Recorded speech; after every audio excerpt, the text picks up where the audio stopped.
Hello. So the English language contains many idioms and expressions that we use on a daily basis, but we never really take the time to think about what they literally mean or where they came from. And I'd like to explore a few of these idioms and expressions with you now, and these have a slightly strange and slightly dark history. The deadline.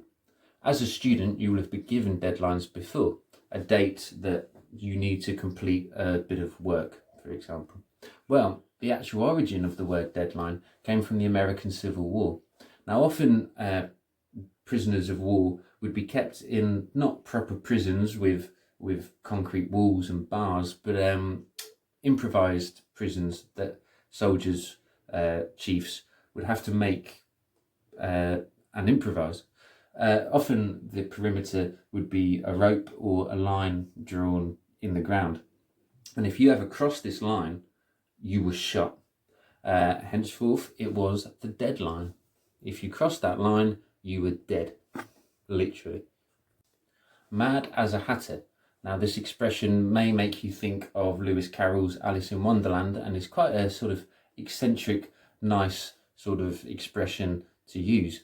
Well, the origins actually came from people that made hats. The hatters would often have to use mercury to make the felt, which would make the hats. Now, mercury is a very heavy metal and is very, very poisonous, and one of the symptoms can be insanity. So these hat makers, these hatters, were working with mercury. The mercury would make them go insane. Therefore, you would be as mad as a hatter. Sinister. Now, this isn't really an idiom or an expression, but it does have quite an interesting history. Sinister comes from the Latin sinistra, which means left. Now, left-handed people, like myself, have in the past been viewed as strange and weird, and there's something not quite right going on. Also, if you look at the Bible, for example, Jesus will be sat by the right-hand side of God and not the left.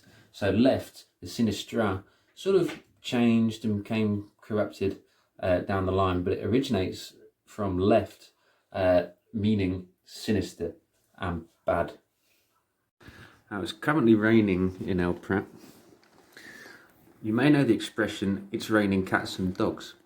Now, the origin, I like to believe is true, is that in the old days in Britain, dead cats and dogs would get washed into the street. So you would look down and you'd think, oh look, it's been raining cats and dogs, which is a bit grim. Straight from the horse's mouth.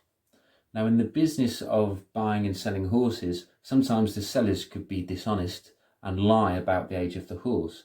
Now, the buyer would then have a look, open up the horse's mouth, and you could tell the age by how much the gums have retracted, how long the teeth appear. So you'd get the horse, have a look, and think, no, that's a 5-year-old horse, and that's straight from the horse's mouth. Raising your right hand. Now, this isn't an idiom or an expression or even a word, but it is a gesture that you still have to do in court. So I've been told. I've never had to go to court in the UK. I think in the USA you still have to raise your right hand, and even sometimes when I'm talking, I'll do it. I say, hey, man, I'm being completely honest. So where did that come from? Well, in the old times, when it was not possible to have the criminal record, they didn't have the filing system that we do now. A criminal's crimes would be branded onto the palm of his hand. You'd have T for theft, F for a felony, or M for murder.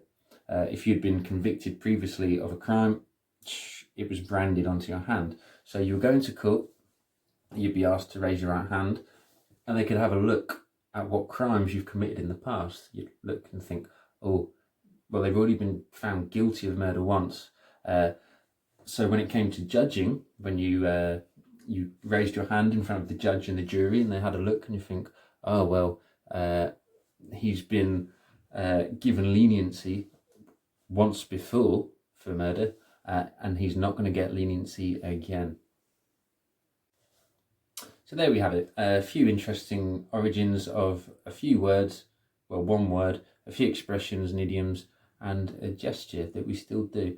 I hope you enjoy it. Next one, I'm going to do a video about idioms and expressions that are very happy and lovely, and what are the origins of those.